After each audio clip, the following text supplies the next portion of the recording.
Assalamualaikum warahmatullahi wabarakatuh. Bismillahirrahmanirrahim. Qala an-nabiy sallallahu alaihi wasallam, innamal a'malu binniyat ila akhir. Sadaqallahu alaihi. நபிகள் நாயகம் ஸல்லல்லாஹு அலைஹி வஸல்லம் நபியுல்லாஹ்கள் எண்ணங்களை கொண்டுதான் செயல்கள் ஏற்படும் என்பதாக சொல்லியிருக்கிறார். நம் உள்ளத்தில் எண்ணம் எப்படி இருக்கிறதோ அப்படிதான் வெளிப்பாடுகளும் இருக்கும் என்பது நிதர்சன உண்மை. இன்றைக்கு பலர்கள் என்ன செய்து கொண்டிருப்பார்கள்? பல பகுதிகளில் வெற்றிக்கு நமக்கு ஏதாவது வெற்றி கிடைக்காதா, இதிலே நாம் தோல்வியை சந்திக்காமல், எதிர்மறையை சந்திக்காமல் வெற்றியை சந்திக்க வேண்டும் என்று ஆசைப்படுபவர்கள் யார்? அப்போ ஒரு மனிதன் எதிர்மறை என்பது ஏற்படக்கூடாது, குறுக்கு வழியிலேயாவது நாம் என்ன செய்ய வேண்டும், ஒரு வெற்றியை நாம் அடைந்து கொள்ள வேண்டும் என்று உள்ளத்தில் எண்ணும் பொழுது அந்த குறுக்கு வழி நமக்கு மிகப்பெரிய ஒரு பாதிப்பை ஏற்படும். மிகப்பெரிய ஒரு பாதிப்பை ஏற்படும். ஒருவர் துஆ செய்கிறார் அல்லாஹ்விடம், அவருடைய துஆ கபூலியத்தாக ஆகவில்லை. ஆனாலும் கூட காரணம் என்னவென்று நாம் ஆராயும் பொழுது அவருடைய உள்ளத்தில் ஏற்பட்டிருக்கிற அழுக்குகளும் கரைகளும் இந்த ஷரியத்துக்கு முரணான எதிர்மறையான செயல்பாடுகளுமே இதற்கு காரணம் என்று சொல்லலாம். அப்போ ஒரு மனிதன் எதிர்மறையான செயல்பாடுகளை செய்து கொண்டு நமக்கு இது நடக்க வேண்டும் என்று ஒரு மனிதன் எதிர்பார்ப்பது என்பது மிகவும் பின்தங்கிய சிந்தனை என்று நாம் உணர்ந்து கொள்ளலாம். 1960 வடக்கு கரோலினா என்று சொல்லக்கூடிய ஒரு பல்கலைக்கழகம், அங்கு உள்ள மாணவர்கள் எல்லாம் ஒன்று சேர்ந்து, அதாவது 6959 பேரிடம் தன்னுடைய ஆளுமை திறன் தேர்வு என்று மாணவர்களை வைத்து ஒரு தேர்வை நடத்துகிறார். அப்ப இதிலே மாணவர்கள் தன்னுடைய தேர்வுகளை எதிர்மறைகளையும் நேர்மறைகளையும் தன்னுடைய கருத்துக்களை பதிலளிக்கிறார்கள்.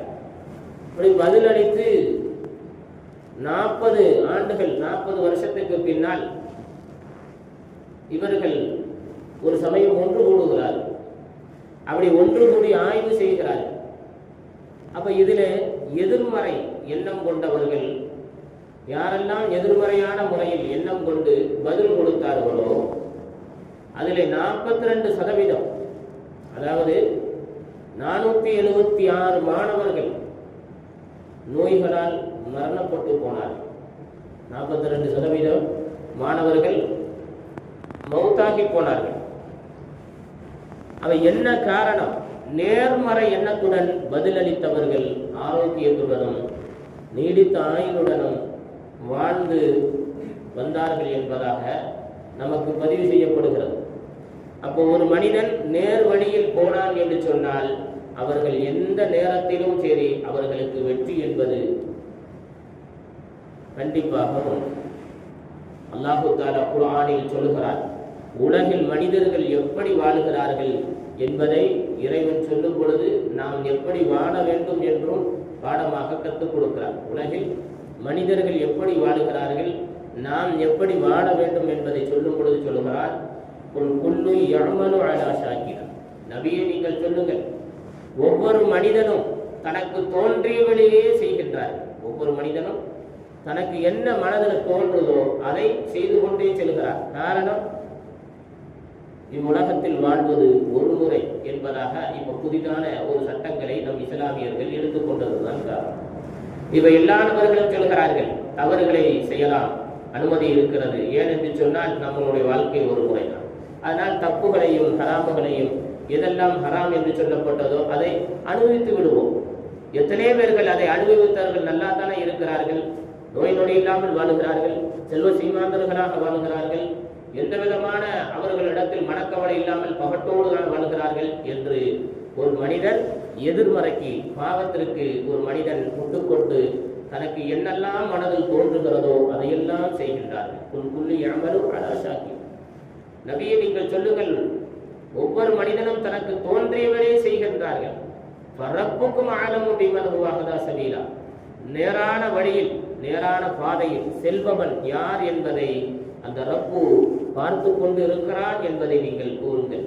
ஷரியத் என்பது அல்லாஹுவையும் ரசூலையும் உடைத்து வாழ்வதுதான் ஒரு மனிதனுடைய வாழ்க்கையினுடைய முன் உதாரணம் என்பதை உணர்ந்து கொள்ள வேண்டும். அதனால் நாம் எண்ணம் போல் வாழ்ந்துவிட்டு நம்மளுடைய வாழ்வை இந்த உலகத்திலேயே துளைத்துவிட்டு நாளை மறு உலகத்தில் நரகத்திற்கு நாம் புகுந்து விடுவதற்கு எந்த விதத்திலும் என்ன செய்யக்கூடாது. இந்த உலகத்தில் ஒரு வழியாக நம்மை கொண்டு நாம் அமைத்து விடக்கூடாது என்பதை உணர்ந்து கொள்ள வேண்டும். ஆக அல்லாஹு தஆலா இந்த உலகத்தில் வாழக்கூடிய காலங்களில் நல் எண்ணத்தோடு வாழ்ந்து, அது தீயவர்களிடத்தில் இருந்தாலும் கெட்டவர்கள் நம்மை சூழ்ந்திருந்தாலும் நற்சிந்தனையோடு வாழ்ந்து அல்லாஹ்விடத்திலேயும் ரசூலிடத்திலேயும் நாம் உயர்ந்த நிலையில் இருப்பதற்கு அல்லாஹ் நசீபாக்கி தந்தல் புரிவானாக.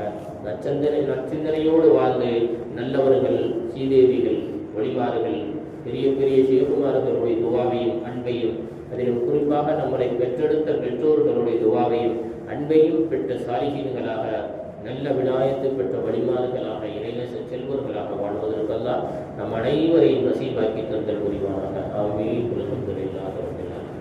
சுப்ஹானல்லாஹி வ பிஹம்திஹி அஷ்ஹது அல்லா இலாஹா இல்லா அன்த அஸ்தக்ஃபிருக வ அத்தூபு இலைக்.